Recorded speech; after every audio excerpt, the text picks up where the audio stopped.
मेरे कल्याण मित्र ब्रह्मचारी रतन सिद्धि जी का परिचय देते हुए बहुत खुशी हो रही है, बहुत आनंद हो रहा है। 2008 में मेरी मुलाकात मेरे कल्याण मित्र आचार्य मोदी सागर ने कराई थी। मुझे याद है आज भी वो गोरखा मिलिट्री कॉलेज, और कहा था कि आप जाइए और बात कीजिए, डरिए मत। हमें पहले डरा रखा था कि ये समता सैनिक दल से निकले हुए हैं, ब्लैक बेल्ट है, समझ के जाना, संभल के जाना, इस राह में बड़े खतरे हैं। लेकिन मोदी सागर ने कहा आप जाइए, डरिए मत, आप अपनी बात कीजिए। और मैं मिला, I can never forget that moments. कभी नहीं भुला सकता मैं। पत्थर को तराश करके मैं कह सकता हूँ आज हीरा तो नहीं लेकिन कुछ तो बना दिया। ये सब ब्रह्मचारी रतन सिद्धि जी की ही करामात है। वाकई वो पत्थर को तराशने वाले हैं, भटकों को रास्ता दिखाने वाले हैं।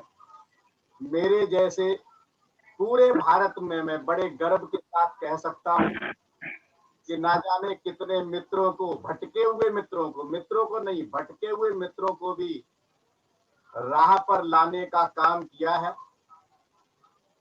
पूरे भारत में सबसे ज्यादा मुझे जो अनुभव है, संपर्क अगर किसी ब्रह्मचारी से मित्रों का है, कल्याण मित्रता देने का काम जो कर रहे हैं, मित्रों को राह दिखाने का काम जो कर रहे हैं, वो आदरणीय ब्रह्मचारी रतन सिद्धि जी है। लेकिन खास बात और भी है, स्पष्ट वक्ता है। जो उन्होंने कहना है वो सामने कहना है। हमारे मित्रों की हाँ में हाँ नहीं मिलाते वो। और आपने देखा होगा बहुत सारे मित्रों ने लॉर्ड बुद्धा टीवी पर अगर सबसे ज्यादा अगर किसी के प्रवचन की श्रृंखला आई है तो आज हमारे सामने वो बैठे हुए ब्रह्मचारी रतन सिद्धि जी है। का संघ में जो आगमन है 1988 में हुआ है। उससे पहले समता सैनिक दल में थे, आपको बताया ही मैंने है। और उस समय पर उस समय पर भी बहुत सारे लोगों को इस मिशन में, मूवमेंट में जोड़ने का काम किया। और इधर संघ में आकर के जब संपर्क हुआ 1988 में, तो मित्र सेरेमनी यानी कि मित्र दीक्षा 1990 में हुई है। और स्वयं के प्रयासों से ब्रह्मचारी दीक्षा 4 अगस्त 1991 को हुई है। 29 साल से लगातार अगर वो कोई काम कर रहे हैं तो केवल एक ही काम कर रहे हैं, धम्म का प्रचार प्रसार करना, धम्म ही खाना, धम्म ही पीना, मित्रों को कल्याण मित्रता देना, उनको आगे लाना, आध्यात्मिक मार्ग पर स्वयं जिम्मेदारी लेकर के। मुझे खुद का अनुभव है, अगर मैं संपर्क करने में कहीं अजागृत हो गया तो तुरंत उन्होंने संपर्क किया। और आज जो दिल्ली केंद्र से जो भी कार्यक्रम चल रहा है, 22 जून से लगातार, इसमें बहुत बड़ा सहयोग ब्रह्मचारी रतन सिद्धि जी का है। बहुत ही मृदुभाषी है, मिलनसार है। मुझे तो बड़ा अजीब लगता है कि मित्रों के बीच में सहजता से इतनी आसानी से मिल बैठ जाते हैं। मित्रों को लगता ही नहीं कि ये ब्रह्मचारी है, आचार्य है। बड़ी सहजता से घुल मिल जाते हैं। बहुत ही अच्छे प्रवचनकार हैं, मैं पहले ही बता चुका हूं। और मैं फक्र के साथ कहता हूं, जीएफआर टीम के सदस्य होने के नाते उत्तर भारत में अगर सबसे ज्यादा कोई कार्य कर रहा है मित्रों को बढ़ाने के लिए, तो हमारे सामने वो बैठे हुए हैं, आदरणीय धर्मचारी रतन सिद्धि जी। मुझे ऐसे कल्याण मित्र पर गर्व है। मैं अपने आप को बहुत ही आनंदित महसूस कर रहा हूं। आज मैं बहुत खुश हूं। बहुत सारी बातें मैं बता सकता हूं, समय की मर्यादा है, इसलिए मैं यहीं रुकता हूं। और उनसे मैं विनती करूं, उससे पहले हमारी दिल्ली टीम के जो सबसे युवा साथी हैं, निनाद प्लस अभयदाना हम मित्र घड़ी घड़ी घड़ी देवर अभयदाना घड़ी हम मित्र डॉक्टर मुख्तियार सिंह जी, ये हमारी दिल्ली की टीम में सबसे युवा साथी हैं। तो मैं उनसे विनती करता हूं, अपना माइक खोलिए और धर्मचारी रतन सिद्धि जी का स्वागत कीजिए। सर, मैं बहुत आभारी हूँ अपने त्रिरत्न बौद्ध महासंघ का और अपने कल्याण मित्र अपने धर्माचार्य बोधि प्रकाश जी, वे हमारे धर्माचार्य प्रज्ञा रश्मि जी, जिन्होंने इसको मार्ग को मेरे को दिखाया और जिसका मैं आज ये आनंद उठा रहा हूँ। और इतने हमारे बड़े आज रतन सिद्धि जी, उनका मुझे अवसर मिल रहा है कि उनका स्वागत करने के लिए ये सुंदर जो फूल है, ये जो खुशबू गुलाब की इन्होंने बिखेर रखी है, तो मुझे मैं देखता हूँ कि उन्होंने अपने गुणों से सारे भारत में अपनी खुशबू बिखेर रखी है, जिसका हम आनंद प्राप्त कर रहे हैं। मैं आज बहुत खुश हूँ कि अपने जो कल्याण मित्र हैं उनका मैं बहुत बहुत आभार उनका भी प्रकट करता हूँ कि जिन्होंने मुझे ऐसे रास्ते पर, ऐसे पथ पर लाए हैं और इतने महान अपने आचार्यों के मुझे दर्शन हो रहे हैं। तो उनका सत सत उनको मेरा नमन है और उनको ये पुष्प में अर्पित करता हूँ। इन्होंने बड़ी गुलाब की पंखुड़ियों ने इन्होंने बड़ा खुशबू बिखेर रखी है, तो उसी तरह से हमारे आचार्य भी वो ये खुशबू बिखेर रहे हैं। तो मेरा बहुत बहुत अनुमोदन। और दूसरे पुष्प हैं, ये गेंदा के पुष्प हैं जो कि ये कई रंगों के हैं। इन सभी में उनका स्वागत करता हूँ। इन्हीं शब्दों के साथ मेरा सबको, अपने आचार्यों को, अपने धम्म मित्रों को, सबको मेरा प्यार भरा जय भीम, नमो बुद्धाय। और मैं आमंत्रित करता हूं हमारे दिल्ली के अनाथ परिवार,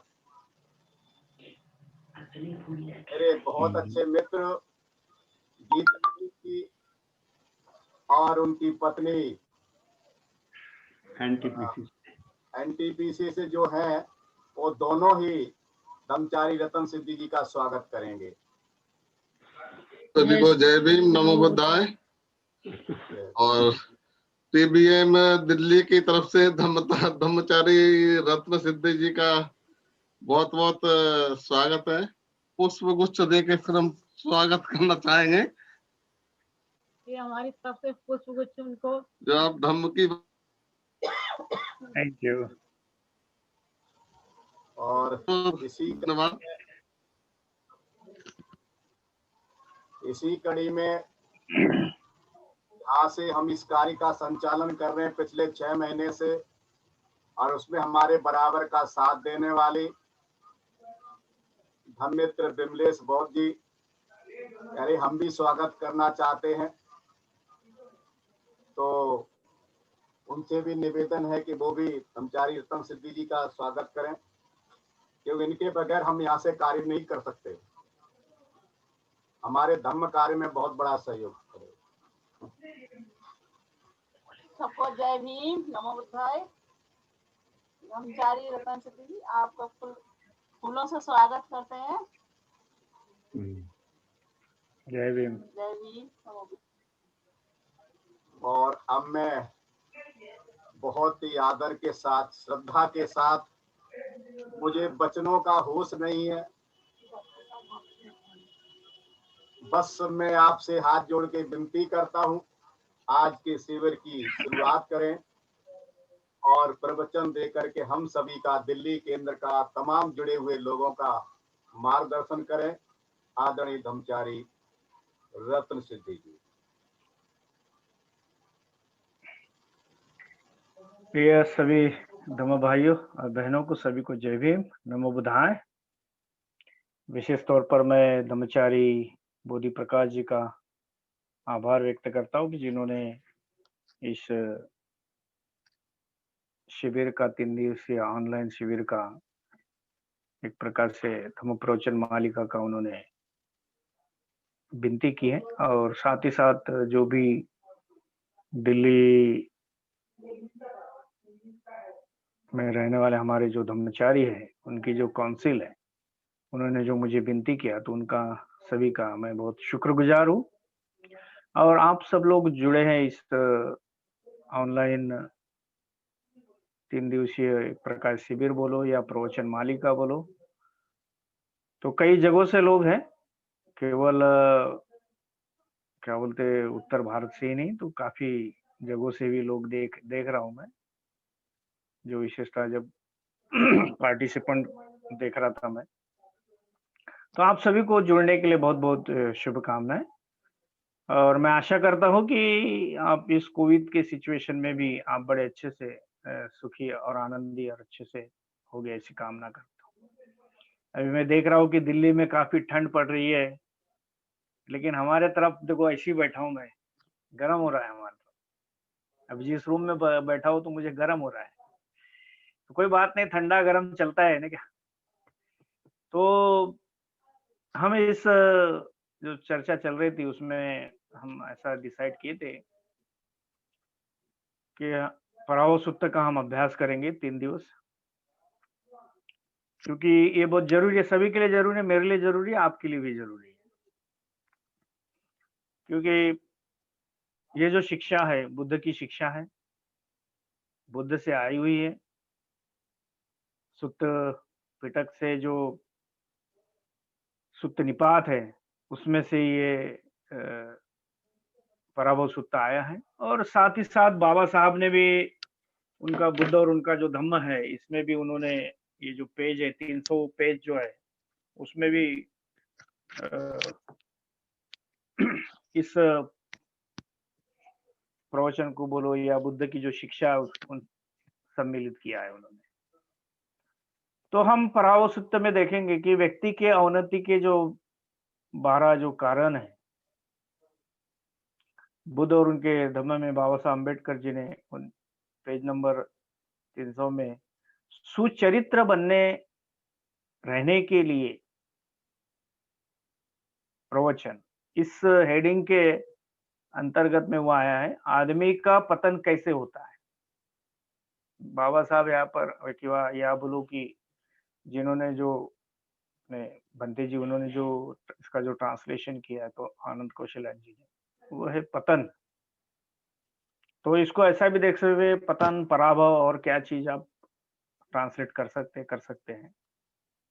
तो सुत्त की शुरुआत ऐसी होती है कि ऐसा मैंने सुना है कि एक समय भगवान श्रावस्ती में के अनाथ पिंडक के जेतवन राम में विहार कर रहे थे। उस समय एक देवता रात्रि बीतने पर अपनी दीप्ति से समस्त जेतवन को अलौकिक प्रकाशित कर, क्या भगवान थे वहां आए, आकर भगवान को अभिवादन कर एक और खड़े हो गए, और खड़े होकर वह देवता भगवान में इन गाथाओं को बोला है। तो एक प्रकार से ऐसा मैंने सुना है। ये कौन है? तो ये एक प्रकार से जब सुत्त पिटक का संगायन हो रहा है, तब उस समय आनंद एक प्रकार से बोलते हैं कि ऐसा मैंने सुना है, बुद्ध से सुना है। जब महाकाश्यप जी बोलते थे उनको कि क्या आपने सुना है, तो ऐसे बोलते कि मैंने ऐसा सुना है बुद्ध से। और बुद्ध का और उनका एक एग्रीमेंट था कि जो भी शिक्षा है वो उनको बताएंगे, या जब वो नहीं रहेंगे तो भी बताएंगे वो, और जब साथ में रहेगा तो कोई बात ही नहीं है। तो समझो एक प्रकार से एग्रीमेंट था, एक एग्रीमेंट। तो उसके अनुसार आनंद को ये सारी शिक्षा एक प्रकार से, ऐसा भी हम कह सकते हैं, कुछ लोग ये भी कहते हैं कि सुपर कंप्यूटर थे, इतना भरा हुआ था उनके दिमाग में बोलो, भेजे में बोलो, उनके बुद्धि में बोलो, उनके प्रज्ञा में बोलो, या उनके स्मरण में बोलो, आप कुछ ही बोला, जो भी आप बोलना चाहते। तो पूरी शिक्षा एक प्रकार से, मतलब ये इस आदमी, अगर ये आदमी अगर नहीं होता तो शायद हम बुद्ध की शिक्षाओं को नहीं जान पाते। तो इसलिए आनंद का बहुत बड़ा इसमें हाथ है कि ऐसी शिक्षा हमारी तरफ पहुंच रही है, 2500 साल से अभी तक हमारे पास में पहुंच रही है। तो इसलिए बहुत ही उनका हम पुण्यानुमोदन तहे दिल से शुक्रगुजार करेंगे। और ये बात हम देखेंगे कि सही में ऐसे क्या बात है, नहीं क्या? तो ऐसा कहते हैं, अभी ये तो देवता है, नहीं क्या? हम देवता दूसरे धर्म के अनुसार उनको तो श्रेष्ठ बोलते हैं, लेकिन यहाँ पर देखिए देवता भी बुद्ध को पूछने आते थे। हाँ, इसका मतलब ही ऐसा है। एक समय था, एक प्रहर था रात्रि का, जो विशेषता सुबह का जो प्रहर होता था, उसमें ऐसे लोगों के साथ में बुद्ध संवाद करते रहते। ऐसा विशेषता बुद्ध की जीवनी में अगर आप पढ़ेंगे तो ये बहुत बार आपको दिखाई देगा। तो हम ये पूछते हैं वे कि आप गौतम से अवनति की ओर जाने वाले जो पुरुष के विषय में हम पूछते हैं, और यही पूछने के लिए हम भगवान के पास आए।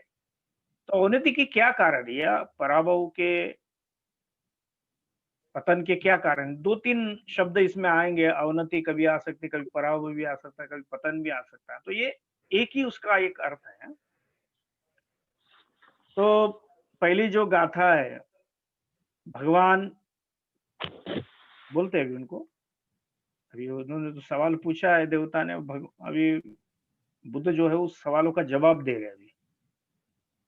तो पहला जो उनका जो जवाब आता है, भगवान बोलते हैं कि उन्नतिगामी पुरुष आसानी से जाना जा सकता है, ऐसे ही अवनतिगामी जो पुरुष है आसानी से जाना जा सकता है। या धर्म कामी की उन्नति होती है, धर्म जो द्वेषी है उसकी अवनति होती है। जो धम्म पर प्रेम करता है, धम्म पर चलता है, उसका विकास होता है। जो धम्म से घृणा करता है, धम्म पर चलता नहीं, उसका पतन होता है। ये पहला कारण। तो भाई आप देखिए कि आप सोचिए, बाबा साहब ने धर्मांतर किया है, या उनकी वजह से हम धर्मांतरित हुए हैं या बौद्ध हुए हैं, तो जिन जिन लोगों ने बुद्ध को अपनाया है, बाबा साहब को अपनाया, वो उनका पतन नहीं हो रहा, उनका विकास हो रहा। जिन लोगों ने बुद्ध को अपनाया नहीं, बाबा साहब को अपनाया नहीं, तो उनका आप देखेंगे कि पतन हो रहा है, उनकी उन्नति नहीं हो रही। इवन ये भी बोल सकते कि हम इसी समाज से कुछ लोग जो धम्म में नहीं चलते, तो उनका पतन होता है। वो ठीक से धम्म में अगर इस्टेब्लिश नहीं हुए, तो उनके जीवन में देखिए बहुत सारे दुख आपको मिलेंगे। और इसलिए ये बात आपको ध्यान में रखना पड़ेगा कि बाबा साहब को पता था कि मुझे छोड़ना है, पुराना धर्म छोड़ना है, नए धर्म में आना है, और इसलिए ही ये बदल करने का बाबा साहब ने प्रयास किया। फिर उसके लिए उन्होंने सत्याग्रह किया है, मार्ड का चौदार तालाब का जो महाराष्ट्र में है उसका सत्याग्रह किया उसने, जहाँ पर जो कुत्ते बिल्लियां वो पानी पी सकती थी, लेकिन आदमी इंसान नहीं पी सकता था। कालाराम मंदिर का सत्याग्रह किया उन्होंने, अस्पृश्यों के लिए पूजा करने का अधिकार नहीं था, इसलिए उन्होंने वहां पर प्रवेश करने का, ये इसलिए नहीं किया कि अधिकार के लिए किया उन्होंने, वो भगवान के इसमें नहीं पढ़ने वाले थे, पचड़े में नहीं पढ़ने वाले थे, यार उसमें उनको इंटरेस्ट नहीं था, सिर्फ अधिकार जताने के लिए ये बात उन्होंने किया है। जिस मनुस्मृति ने अस्पृश्य को आपने देखा होगा कि बहुत सारी चीजें आती है ना क्या, सब ताड़न के अधिकारी, जो गाथाएं वगैरह आपने देखा होगा संस्कृत में, नहीं क्या? तो ये सब जो लिखा है, ये वहां उस मनुस्मृति में उसमें कोई अधिकार नहीं था, हमें उसको जलाया बाबा साहब ने। 35 में घोषणा किया है येवला में। फिर उसके बाद 31 मई 1936 में उन्होंने महारों की परिषद ली बम्बई में, मुंबई में, जिसको हम धर्मांतर किया। आप मेरे ख्याल से उसका स्टडी करने वाले हैं। एक सवाल हम पूछते हैं और आप भी पूछते हैं कि बाबा साहब ये सवाल पूछते हैं कि आपके साथ ही क्यों एट्रोसिटी होती है? नहीं, आप ही क्यों होती, हमारे साथ ही क्यों होती, ये घटना ऐसे क्यों होती? उसके 3 कारण हैं। पहला तो मनुष्य का बल वो कम है। आप अकेले देखिए, हाथरस की घटना देखिए, कहीं भी देखिए आप, द्रव्य बल नहीं, पैसा नहीं है आपके पास। तीसरा मानसिक बल नहीं है आपके पास ये करने के लिए। मैं वो गांव का सुना कि जिसको अगर आपने स्पर्श कर लिया, दुकान में गए तो वो बिस्किट का पूड़ा आपको लेना ही पड़ता है। तो ये छुआछूत अभी भी है नहीं क्या? इसमें बाबा साहब और भी कहते हैं कि हिंदू धर्म में क्या आपको व्यक्ति विकास है क्या? समता, स्वतंत्रता, बंधुता है क्या आपको? नहीं है, नहीं क्या? तो ये सारी चीजें वहां पर नहीं है, फिर आप क्यों रहते हो? और बाबा साहब आखिर में कहते हैं वहां पर, उस प्रवचन के महापरिनिब्बाण सूत्र का वो जिक्र करते हैं कि खुद की बुद्धि को शरण जाइए, किसी को शरण मत जाइए। आप भगवान बुद्ध का संदेश इस प्रसंग में ध्यान में रखोगे तो मेरा विश्वास है कि आपका निर्णय गलत नहीं होगा। तो देखिए बाबा साहब क्या बोलते हैं, वो उस जमाने में 36 में, आज कितने सालों कैलकुलेट कर लीजिए आप, 80 साल से ऊपर हो रहे हैं। तो कहने का तात्पर्य यह है कि बाबा साहब को उस समय विश्वास था कि निर्णय गलत नहीं होगा, और इसलिए ही बाबा साहब को धर्मांतर करना था। लेकिन जो पुराने धर्म का जो गंदा पानी है उसको निकालना था, इसलिए उन्होंने 22 प्रतिज्ञा दी। नहीं क्या? इस 22 प्रतिज्ञा में एकदम से नहीं दिया, क्योंकि हम लोग एक शिविर ले रहे थे जब हम 88 में जब संघ के संपर्क में आए, तो जो वामन राव जी गोडबोले चिचोली अगर कभी आएंगे तो कभी देखिए आप, अच्छा है वो भी।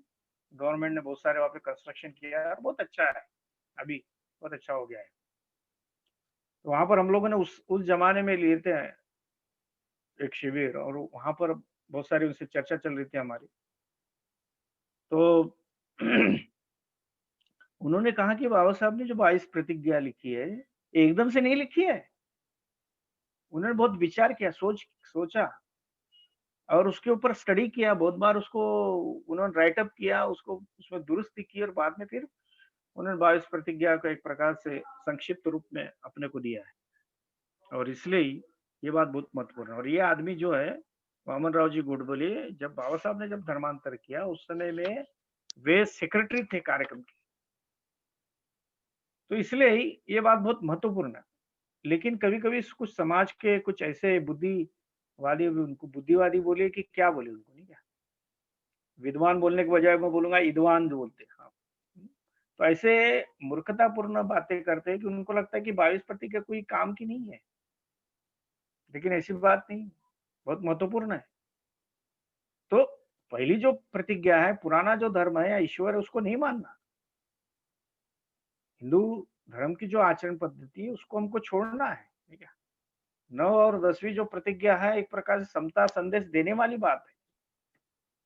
11वीं से 17वीं जो प्रतिज्ञा उसमें आरिष्ट की मार्ग है, 10 पारमिता है, पंचशील, ये बातें बताई उन्होंने। 18 से 21 जो प्रतिज्ञा उसमें धम्म के आधार पर सदाचरण के लिए मार्गदर्शक स्वरूप किया। और यही नहीं, 22वीं जो प्रतिज्ञा है, बुद्ध की शिक्षा के अनुसार मैं बर्ताव करूंगा, ऐसे बाबा साहब कहते। एक प्रकार से हमको, अगर हम बाबा साहब के अनुयायी समझते होंगे, आप डरिए मत, अभी जो भी चल रहा है उससे डरिए मत, खुले दिल से करिए। अगर आप जितना डरोगे उतना है आपको डराएंगे, तो इसलिए डरने का नहीं है, हमको भी अपनी बात करेंगे। वो अगर बोलते हैं तो हमको भी अपनी बात कह सकते हैं ना, हम भी कह सकते हैं ना। हम क्यों छुपते हैं, नहीं, हम क्यों छुपाते? कुछ लोग बोलते हैं कि अरे ये ऐसा हो रहा है और वैसा हो रहा है। कुछ हमारे उत्तर भारत के धर्ममित्र भाई बोल रहे थे कि ऐसा हो रहा है वैसा हो रहा है, हम कैसा करें? अरे बोले करो, निपटो ना। जब आप करेंगे नहीं तो आप आगे कैसे बढ़ोगे? बाबा साहब अकेले थे, वो आज तो हम बहुत सारे लोग हैं, तो क्यों हम डरते हैं, ठीक है। तो इसलिए बहुत बार एक बात ध्यान में रखिए कि जिस धर्म से बाबा साहब आए हैं, उस धर्म ने बाबा साहब को नकारा है। कहाँ उन्होंने मान सम्मान दिया? मान सम्मान है ही नहीं, बात ही नहीं है। तो इसलिए पहली बात तो है कि भगवान को नकारा, क्यों नकारा? क्योंकि डर लगता है आप नरक में जाएंगे, ऐसा डर बताते। लेकिन बुद्ध का जो धम्म है वो कर्म पर है, दूसरी किसी चीज पर नहीं। तो इसलिए हम अच्छे कर्म करेंगे तो हमारे कर्म अच्छे रहेंगे, तो हम अच्छे रहेंगे। अगर हमारे कर्म अगर बुरे हैं तो फिर हमारा नाश होगा ना, पराभव होगा, हमारा पतन होगा। बहुत सारे जो लोग आज भी पुराने धर्म के पीछे में रहते हैं, उनका पतन पतन दिखता है ना। एजुकेशन दिख रही है, शिक्षा देखिए कहाँ है, उनको मान सम्मान की बात कहाँ है देखिए। अभी हम महाराष्ट्र में भी रहते हैं, ऐसी बस्ती है कि जहाँ पर जो भंगिए की बस्ती है, बाबा साहब को मानने वाली की बस्ती है, सिर्फ एक रोड का अंतर है बीच में। लेकिन जिन्होंने कांग्रेस को अपनाया है, बीजेपी को अपनाया है, उनका विकास नहीं हुआ। पैसा बहुत है उनके पास, लेकिन विकास नहीं हुआ, मन का विकास नहीं हुआ, उनका शिक्षा का विकास नहीं हुआ। आज भी देखिए, आज भी ये बात रियलिटी है। और जिस समाज में कुछ नहीं था, आज भी नहीं है, लेकिन वो मान सम्मान से रहते हैं, वो शिक्षा धारण किया उन्होंने कॉलेजेस खोले, उन्होंने लाइब्रेरी खोली, और ये घंटा बजाते बैठे। तो बजाते रहिए, जिनको बजाना है बजाते रहिए, हमको घंटा नहीं बजाना। आज वो बोल रहे, आज हमारे साथी वो जो बोल रहे पुराने, जिसमें हमने 88 साल पर 88 में 87-88 में हम काम कर रहे थे, उससे पहले भी काम कर रहे थे उनके साथ में। वो बोलते कि आज हमको घंटा की जरूरी नहीं है, हमको जो जरूरी है वो शिक्षा की जरूरी है। तो इसलिए ही वो भी विकास देख रहे हैं। जिनका जो पतन हो गया किसकी वजह से हो गया, तो उनको विशेषता इसके वजह से पतन हो गया है। तो आप सोचिए कि सही में आपको पतन करना है या आपका विकास करना है। तो ये बातें हमको बहुत अच्छे से ध्यान में रखना चाहिए। और बाबा साहब ने क्या किया, धर्मांतर के वक्त त्रिशण पंचशील तो दिया ही दिया, साथ में 22 प्रतिज्ञा दिया, और 22 प्रतिज्ञा में भी पंचशील को सम्मिलित किया। तो उन्होंने 13वीं से जो 17वीं जो प्रतिज्ञा है उसमें पंचशील समाविष्ट किया उन्होंने।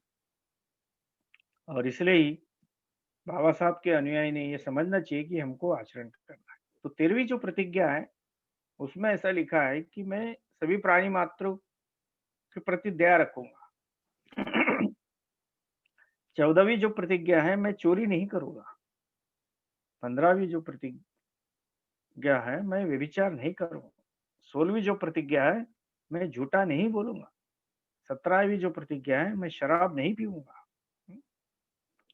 तो बुद्ध के काल में भिक्षुओं को शीलों का जो प्रैक्टिस है उन्होंने करना चाहिए, ऐसा अनिवार्य था, लेकिन उपासकों को नहीं था। और इसी का कारण है कि उनका पतन हो गया। देखो, छोटी छोटी चीजें है, लेकिन देखिए कैसा होता है।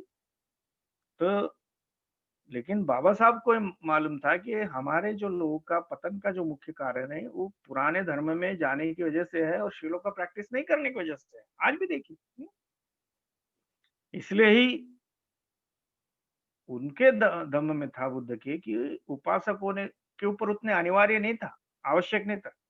उन्होंने उनके ऊपर आचरण करना है नहीं, उसको छोड़ा। लेकिन बाबा साहब बोले कि मेरे धम्म में मैं जो कर रहा हूँ वो उसमें शील जो है, ये शीलों का आचरण करना पड़ेगा, नीति का आचरण करना पड़ेगा।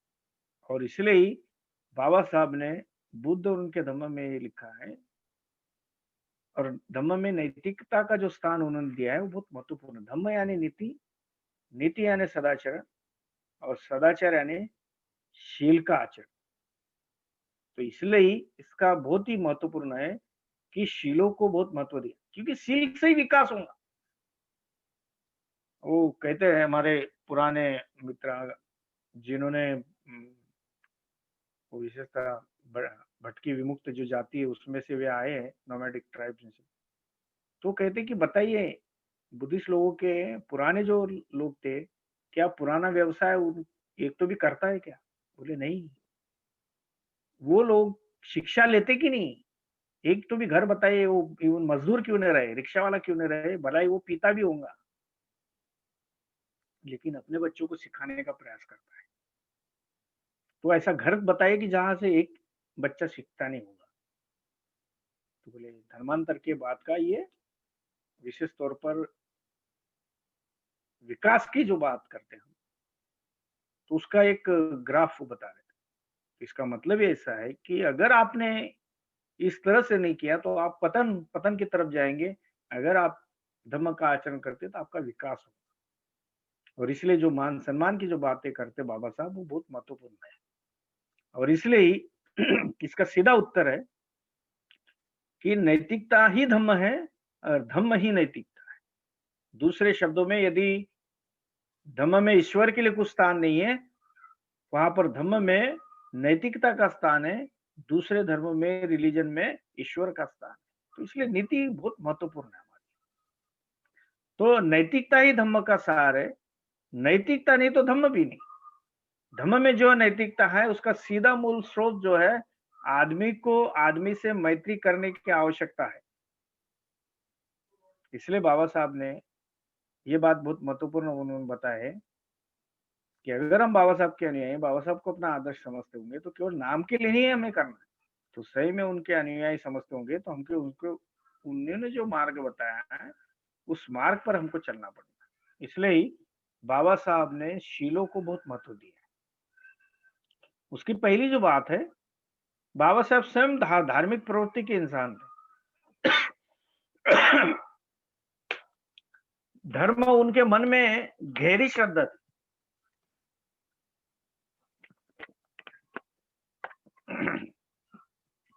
दूसरा, इंसान को धर्म के सिवाय जीवन जी नहीं सकता। धर्म के सिवा मनुष्य सही अर्थों में सुखी या यशस्वी हो ही नहीं सकता, ऐसा उनका विश्वास था। ये दूसरी बात थी। तीसरी बात ये थी कि समाज को अगर सदाचरण के अर्थ से देखा जाए, तो नियमन के अर्थ से अगर देखा जाए, तो धर्म की आवश्यकता है। इसलिए बाबा साहब अंबेडकर जी को लगता था कि समाज को अगर सुसंगठित रखना है तो कायदा या नीतिमत्ता का जो बंधन है वो आवश्यक है। लेकिन दोनों में से एक भी बंधन अगर नहीं रहा तो समाज जो है वो पूरा खराब हो जाएगा, उसका माहौल खराब हो जाएगा, बिगड़ जाएगा। इसलिए ही वे कहते हैं कि कायदे के बंधन से अल्पसंख्यक जो समाज है उसके ऊपर निर्बंध हम लगा सकते हैं, लेकिन जो बहुसंख्य जो समाज है उसके ऊपर नीतिमत्ता का जो नियमन है इससे होता है। क्योंकि देखिए, आप जेल में कितने लोग जाते हैं? कम लोग जाते हैं ना। बाकी लोग तो सब नियमों का आचरण करते थे, इसलिए तो हम अपने घरों में हैं अच्छे से। ये तो जेलों में हवा खाते हैं, नहीं क्या? तो इसलिए ही हमको समाज की जो नीतिमत्ता है ये बहुत जरूरी है। क्योंकि ये अगर बात अगर हम नहीं समझे तो विशेष तौर पर समाज में जो नीतिमत्ता है, ज्यादा प्रमाण में जितना ज्यादा इसका प्रसारित होगा तो हमारा विकास होगा। ज्यादा प्रमाण में धर्म पर लोगों का विश्वास बढ़ेगा। अगर ये चीज नहीं रहेंगी तो धर्म पर विश्वास नहीं रहेगा। आप देखते होंगे कि लोग अगर धर्म के अनुसार नहीं चलते, कायदे का नियम का वो लोग पालन अगर नहीं करते तो कितना बुरा असर लोगों पर होता है, नहीं क्या? इसलिए ये बात बहुत महत्वपूर्ण है। हर एक समाज के लिए पंचशील सभी के लिए आवश्यक है। कोई ऐसा व्यक्ति नहीं कि जिसको इसकी जरूरत नहीं है, ऐसा नहीं है। इसलिए सभी को शीलों की जरूरत है, क्योंकि बाबा साहब बुद्ध का जो धम्म है वो यूनिवर्सल है। वो केवल बौद्धों के लिए ऐसी बात नहीं, वो सभी के लिए क्योंकि सभी लोग हिंसा से आज एक प्रकार से दुखी है, नहीं क्या? गलत चीजों से दुखी है। तो ये गलत चीज क्या है? जो हम आचरण गलत करेंगे तो हमारा पतन होगा, अगर गलत नहीं करेंगे तो हमारा विकास होगा, हमारी उन्नति होगी। तो इसलिए, क्योंकि मैं भी देखता हूँ हमारे साथ में जो लोग जिनके साथ में हम खेले कूदे, नहीं क्या, छोटे छोटे से हम बड़े हुए, कुछ लोग जेलों में बंद है, कुछ लोग शराब की लत है उनमें, कुछ लोग रिक्शा चला रहे, कैसे तो भी अपना जीवन गुजर बसर कर रहे। दो जुग की जुगाड़ भी उनको जमाना नहीं आता। बहुत सारे लोग, कुछ लोग तो मर भी गए। तो ये किसकी वजह से हो गया? क्योंकि मैं देखता हूँ कि मैं धम्म का आचरण करता हूँ, इसलिए मेरा विकास हो गया। वो कभी कभी मिलते तो बोलते रहे भाई आप लोग तो बहुत अच्छे हैं। हमारा जीवन ऐसा है, तो उनका जीवन क्यों ऐसा है? क्योंकि पतन हुआ, क्योंकि धम्म का आचरण किया नहीं उन्होंने। हम धम्म का आचरण कर रहे हैं, इसलिए हमारा विकास हो रहा है, नहीं क्या? तो इसका मतलब ये ऐसा है कि हमको शीलों की आवश्यकता है, शीलों का आचरण हमने करना चाहिए। दूसरा कोई हमारे लिए आचरण नहीं कर सकता, हमको करना। अगर बुद्ध होना है, बाबा साहब के अनुयायी होना है, तो हमको स्वयं आचरण करना पड़ेगा। और बाबा साहब शिलाचरणी थे, इसलिए उन पर कोई उंगली उठा नहीं सकता, नहीं क्या? बाबा साहब भी कहते हैं, नहीं क्या, मुझे ये लोग क्यों डरते हैं? इसी की वजह से डरते, इसलिए उंगली उठा नहीं सकते। लेकिन आज के जो नेता हम देखते हैं, उनका पतन क्यों होता है? ठीक है, ईडी का क्यों ये डर लगता है उनको, या बाकी जो गवर्नमेंट की एजेंसी का क्यों डर लगता है? बाबा साहब को डर नहीं लगता था, क्यों डर लगता? तो इसलिए पतन क्यों होता है? क्योंकि हम अगर आचरण करते हैं, ठीक ढंग से अगर हम रहते हैं, तो हमारा पतन नहीं होता। तो हमारे समाज के लिए भी बात आवश्यक है, हमारे नेताओं के लिए आवश्यक है, हमारे लिए आवश्यक है कि हमारा पतन क्यों होता है। तो इसलिए ये बात बहुत समझना बहुत जरूरी है। बाबा साहब ये कहते हैं कि मैं जब वायसराय के कार्यकाल के मंडल में था, उस वक्त वहां पर शैंपेन पीते थे, लेकिन बाबा साहब कहते हैं कि मैंने कभी उसको हाथ नहीं लगाया। शैंपेन एक प्रकार से दारू ही बोलते हैं। बाबा साहब ये कहते हैं कि मेरे पिताजी कबीरपंथी थे, गांव भोजन में वे हिस्सा लेते थे, लेकिन कभी उन्होंने खाया नहीं, पिया नहीं।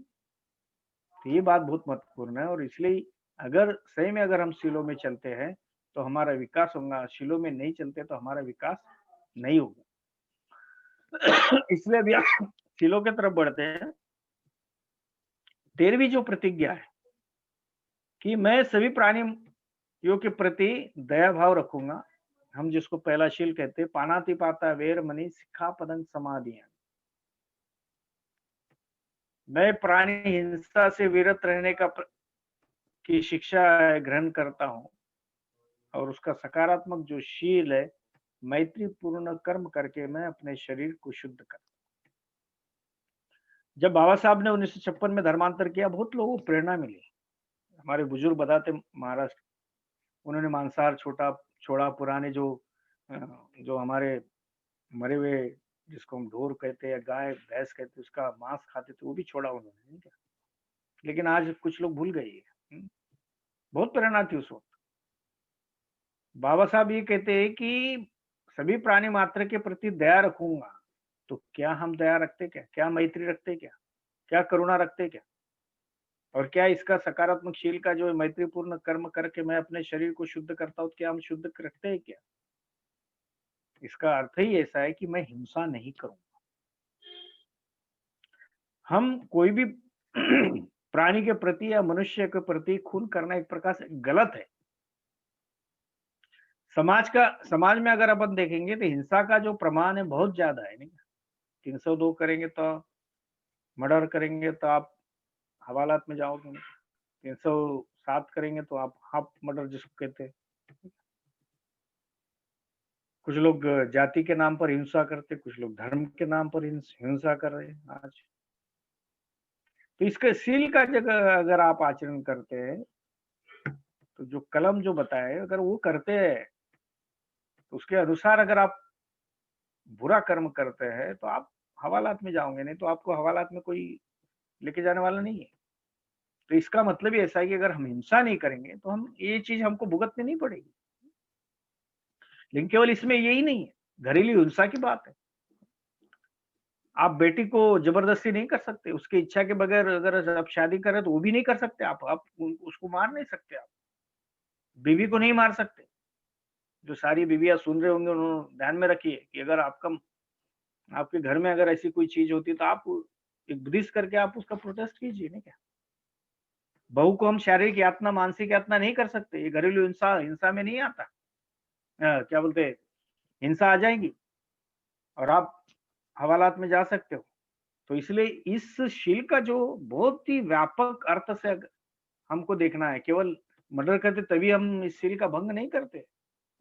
तो इसीलिए ही ये बातें आपको ध्यान में रखना पड़ेगा कि किसी से हम जोर जबरदस्ती नहीं कर सकते हैं। अगर आप इस तरह से जोर जबरदस्ती करेंगे अपने परिवार में, तो आप घरेलू हिंसा कानून के तहत भी आप जेल जा सकते हो। तो ये संभावना इसमें है, ये शीलों में है। हाँ? हमने गर्भपात नहीं करना है। गर्भपात करना एक खून खून के जैसा है, क्योंकि जीव हत्या होती है। बौद्धों के नीतिमत्ता के अनुसार गर्भपात नहीं करना चाहिए हमें। ये बातें हमने समाज को बताना चाहिए कि सही में इन चीजों का समावेश इस सील के अंदर होता है। बहुत छोटे कारण होते हैं झगड़ने के लिए। क्या लगता है, केवल अहंकार नहीं क्या, मैं कोई कम हूं क्या? तो छोटी बातों के लिए झगड़ते नहीं क्या? किसी ने दारू के लिए पैसे नहीं दिया तो झगड़ा, खून कर डाला। किसी ने सिगरेट नहीं दिया इसलिए खून कर डाला। किसी ने उसके पैसे वापस नहीं किए इसलिए खून कर दिया। कोई इसलिए खून करता कि संपत्ति का हिस्सेदारी उसको ज्यादा नहीं मिल रही इसलिए खून कर दिया। किसी को कार लेनी थी, पिताजी के पैसे आ गए और पिताजी पैसे नहीं दे रहे थे तो गला दबा दिया, घोट दिया, मरवा दिया। तो ये सारी चीजें कैसे होती है? ये हिंसा है ना क्या? और इसलिए ही ये बातें हमको ध्यान में रखना चाहिए कि ये मोटे मोटे तौर पर है, लेकिन कभी कभी हमें लगता है कि आपने ये चीज की नहीं तो इसका मतलब आपसे कोई जीव हत्या नहीं की, इसलिए मेरा कोई औचित्य ही नहीं। ऐसा लगता है, हमको भी लगता था, मुझे भी लगता था, आपको भी लग सकता होगा, और भी जो लोग सुन रहे होंगे उनको भी लग सकता है, लेकिन ऐसा नहीं है। बहुत सूक्ष्म तौर पर अगर हम कटु तरह से भी बोलते हैं, उसमें भी एक प्रकार से हम लोगों की हिंसा करते हैं, ठीक है। जैसा मुझे चाहिए, अगर ऐसी बात अगर हम करते हैं तो भी हिंसा है वो, ठीक है। अतिपात इसका अर्थ होता है कि मारना। कभी हम बीवी को पीटते, बच्चों को पीटते, नहीं क्या? एक हमारे मित्र बता रहे थे कि जब बोले पहले मैं बीवी को मारता था, बच्चों को मार रहा था तो मुझे कुछ नहीं लगता, लेकिन अभी जब से ध्यान करने लगा, जब से मैं संघ में आया, तब से मेरे को लगता कि मैं कितना बुरा कर्म करता था, नहीं क्या? तो लोगों को लगता ही नहीं है क्या? कुछ लोग तो ये भी कहते हैं कि अगर जब तक बीवी को हम मारते नहीं तब तक महीना भर सीधी चलती नहीं, अगर बीवी ने उठाई लाठी तो फिर क्या होगा? तो इसलिए ही हम ये ऐसी चीजें जो है वो बात करनी नहीं चाहिए। हम लोग आगरा में थे, आगरा में कुछ राजस्थान के कुछ धर्म मित्र थे और कुछ यूपी साइड, मतलब मोदी नगर साइड के थे, तब तो बहुत कम लोग थे। तो हम आगरा में एक वर्कशॉप ले रहे थे और उस वर्कशॉप में हमने कहा, शुरुआत ही ऐसी की, क्या आप अपनी बीवी को मान सम्मान देते क्या? बोले नहीं, बोले देते ही नहीं, बोले हम। क्यों नहीं देते भाई? वो क्या है, वो इंसान नहीं है? एक ऐसी हमारी बहन कह रही थी, नई नई उनकी शादी हो गई तो कुछ जो बुजुर्ग जो महिलाएं बोल रही, अरे बहू का आवाज नहीं आ रहा क्या? पीटता नहीं क्या? तू मर्द नहीं क्या? तो ऐसी जो चीजें है, सही में बहुत ही कभी कभी दर्द होता है, दुख लगता है कि हम कैसा सोचते हैं, नहीं क्या? तो ये बातें मेरे ख्याल से बहुत महत्वपूर्ण है हमारे लिए कि हम ऐसी चीजें हमने नहीं करनी चाहिए। पानातिपात का अर्थ ही होता है कि जान से मारना, खून करना, नहीं? इसलिए अपने नकारात्मक भावना की जो अभिव्यक्ति होती है वो जीव हत्या में होती है, और इसलिए ही अकुशल कर्म करते, अकुशल अवस्था रहती, और वो हमने नहीं करना। अगर ये करेंगे तो हमारा पतन होगा। आप देखिए 302 में जाएंगे, 307 में अटकेंगे तो आपका पतन होगा, पैसे जाएंगे, आपका मानसिक तकलीफ होगी, आपके परिवार को तकलीफ होगी। बुद्ध धम्मपद में कहते हैं कि सभी दंड से डरते हैं, सभी को मृत्यु का भय है, इसलिए सभी को अपने जैसा समझ, ना किसी को मारे ना मरवाए। अब जो खून करता होगा उसको भी अगर मारे तो सही में उसको अच्छा लगता है क्या? नहीं लगता है उसको। तो इसलिए ये बात ध्यान में रखना चाहिए कि जब हमको ही नहीं लगता तो हम दूसरों को क्यों करें? लेकिन हम असुरी आनंद लेते हैं। दूसरों को अगर दुख होता तो हमें बड़ा अच्छा लगता है। क्यों क्यों अच्छा लगता है? और वही चीज आपसे घटित होगी तो तो आगे कहते हैं बुद्ध कि सभी दंड से डरते, सभी को अपना जीव प्रिय है, इसीलिए सभी को अपने जैसा समझ, न किसी को मारे न मरवाए। देखिए बुद्ध बहुत ही क्लियर बोलते हैं, और इसलिए यही है, आप जैसे है वैसा मैं हूं, मैं जैसा वैसे आप है। तो हम ये चीजें क्यों क्यों नहीं हम सोचते? कभी कभी लोगों को लगता है कि हमारे ऊपर जो अन्याय होता है उसका हम प्रतिकार नहीं करना चाहिए। क्या प्रतिकार जरूर करना चाहिए। इसलिए हमारे संगठन संगठन जो है उसको मजबूत कीजिए। संगठन मजबूत नहीं, मनुष्य जो मैंने बताया पहले, इसलिए तो हमारे ऊपर एट्रोसिटी होती है ना, क्यों होती है?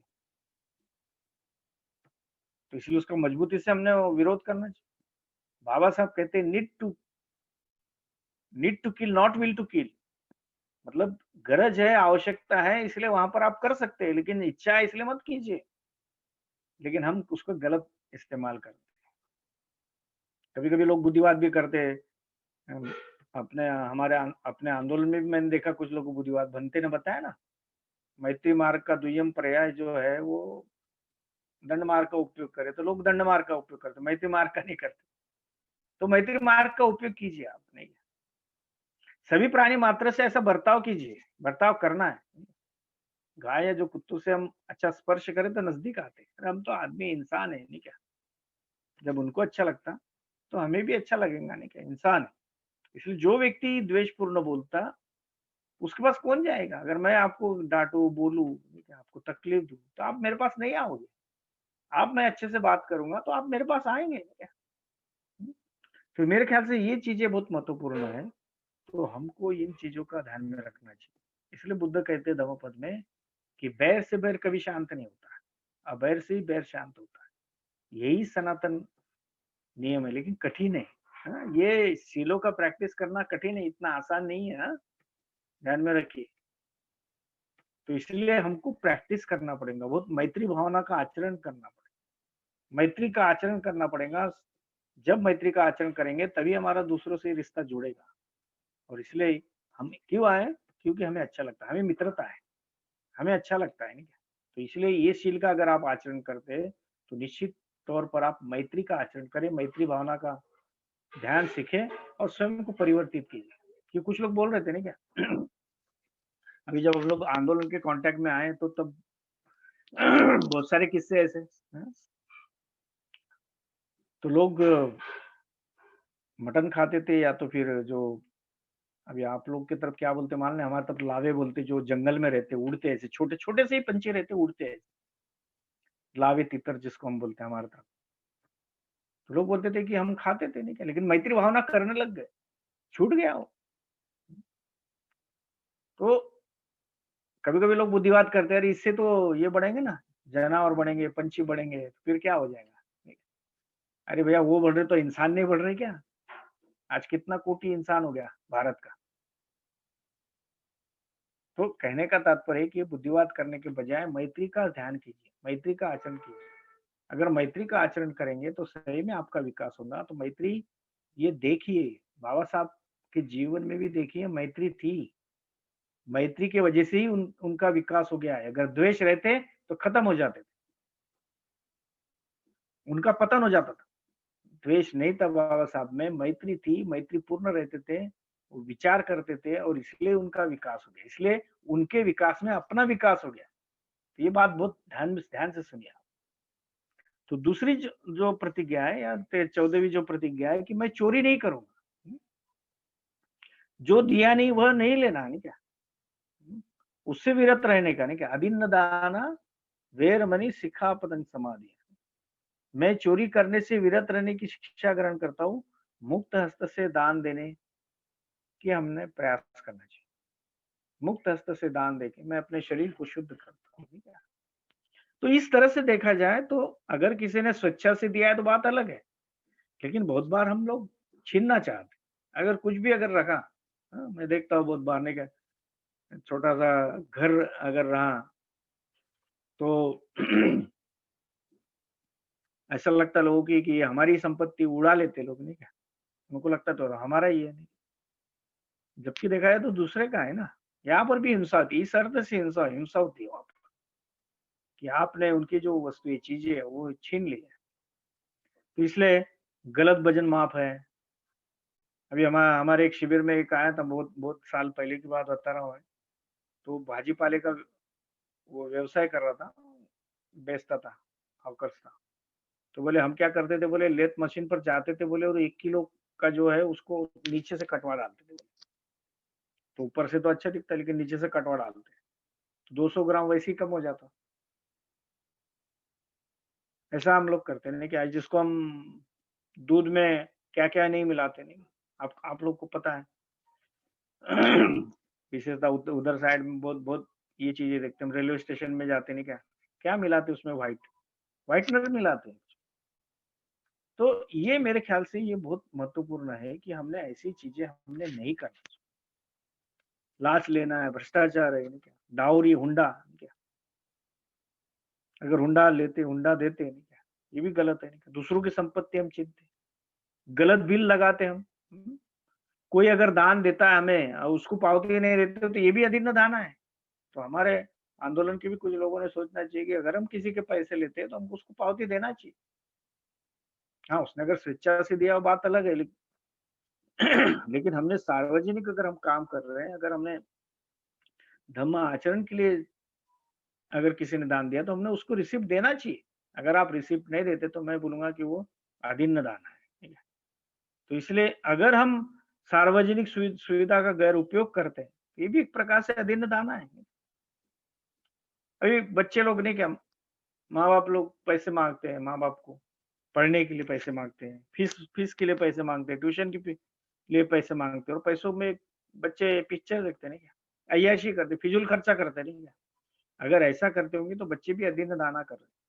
हम कार्यक्रम में पैसा मांगते, दान मांगते नहीं, दारू पी आपस में बांट देते, दारू पीते, हिशोब नहीं देते नहीं क्या, किसी की खड़ी जो फसल है वो फसल चोर देते नहीं क्या, जला देते हैं।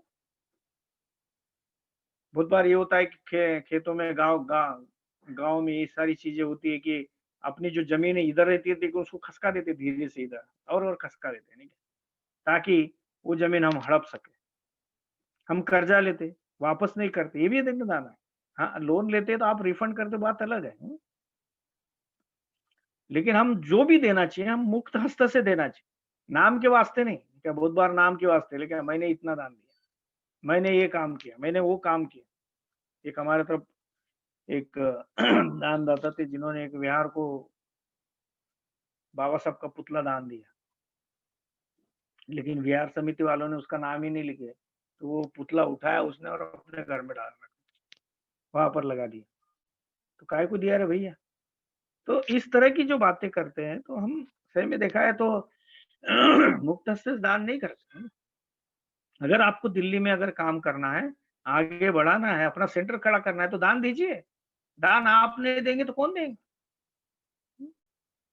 तो आपने वस्तु का दान देना चाहिए, पैसों का दान देना चाहिए। बहुत सारी वस्तुएं आपकी चीज रहती, गरीब बच्चे हैं नहीं क्या? कोविड की सिचुएशन में आप लोगों ने दान दिया है, और भी दान दे सकते हैं। पैसों का दान दीजिए, समय का दान दीजिए, आप आंदोलन के लिए समय का दान दीजिए। हाँ? कुछ लोगों ने देखिए बुद्ध के काल में कई ऐसे श्रमण थे कि जिन्होंने पूरा जीवन अर्पण कर दिया अपने आंदोलन में। काफी ऐसे लोग हैं कि जो जिन्होंने आंदोलन के अपना पूरा जीवन दे दिया। आपके दिल्ली के धर्मचारी देखिए कि बिना कोई मानदान लिए हुए काम कर रहे हैं, तो वे समय का दान दे रहे, अपने ज्ञान का दान देते, कौशल्य का दान देते। हम लोग हमने अभय दान देना चाहिए। बहुत सारे जो लोग हैं वो एक प्रकार से भ्रमित है, डर है उनको, तो उससे अब उनको अभय देना चाहिए और उनको ऊपर उठाना चाहिए। अपने अवयव का दान देना चाहिए, खून है उसका दान देना चाहिए। और सबसे अच्छा दान जो है धम्म दान, सबसे सर्वश्रेष्ठ दान। जितना भी आपको समझा आप बताइए, परमिशन की कोई जरूरत नहीं, आप बताइए, लेकिन आप बताइए कि मैं ऐसा कर रहा हूं नहीं क्या। आप ईगो बढ़ाने के लिए मत कीजिए, अहंकार के लिए मत कीजिए। आपने बाबा साहब ये कहते हैं कि अपने कमाई का अपने बिसा हुआ हिस्सा देना चाहिए। ये जो डॉक्टर अंबेडकर टैक्स है आपके ऊपर लगाए और दिल्ली को दीजिए, तो तभी हमारा सेंटर बनेगा। अगर आप नहीं देंगे दान तो हमारा सेंटर कैसा काम करेगा?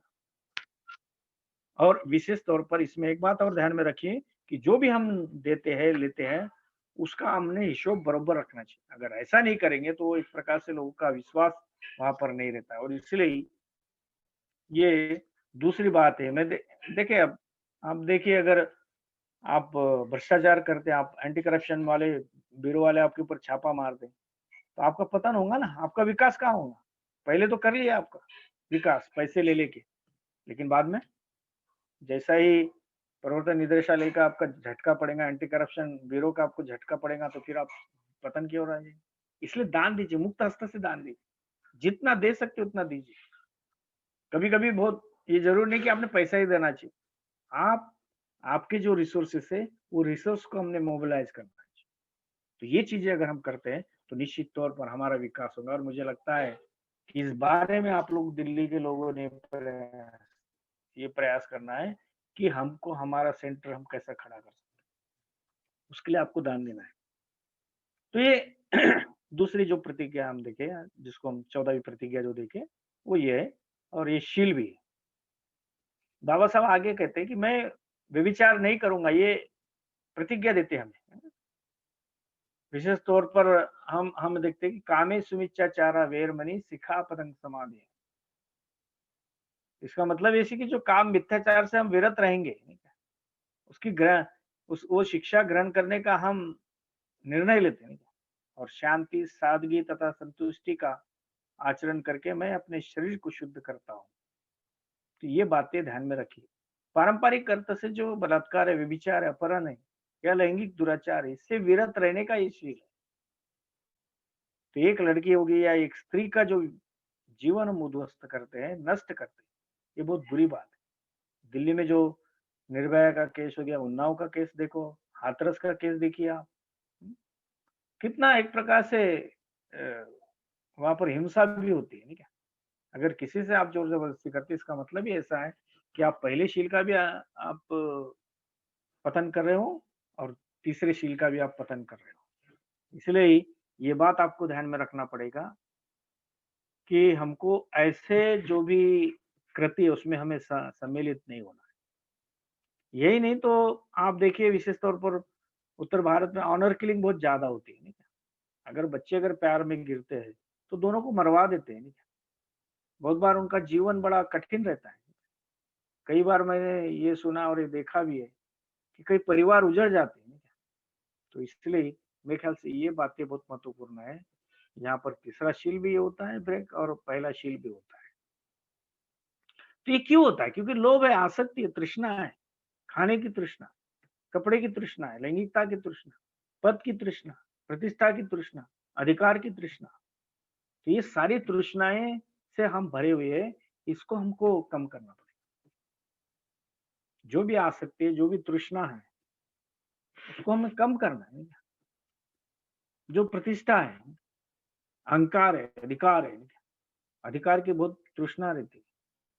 तो ये चीजें बहुत महत्वपूर्ण है, हमको ध्यान में रखना है कि जितना आवश्यक है उतना ही आप ले सकते हैं ना। तृष्णा का मतलब अतिरिक्त होता है। हम लोग हैदराबाद में थे एक बार, मैं अमुक सिद्धि, और एक होटल में एक हमारे मित्र ने लेके गया, और हम ट्रेन पकड़नी थी हमको, खाए और फिर हम निकलना था। तो हमने जितना आवश्यक उतना चावल लिया, उसने यहाँ भर के रखा, इतना बड़ा तो भी था वो। अच्छा, 3 लोग थे, थोड़ा लिए, थोड़ा थोड़ा लिए, खाए और चले गए। तो जब जा रहे थे तब उनको लगा, वो तेलुगु में बात कर रहे थे हमारे एक मित्र से, बोले इनको अच्छा नहीं लगा क्या? बोले अच्छा लगा। लेकिन कभी कभी लोग, हम इतना खाते, बहुत खाते, नहीं?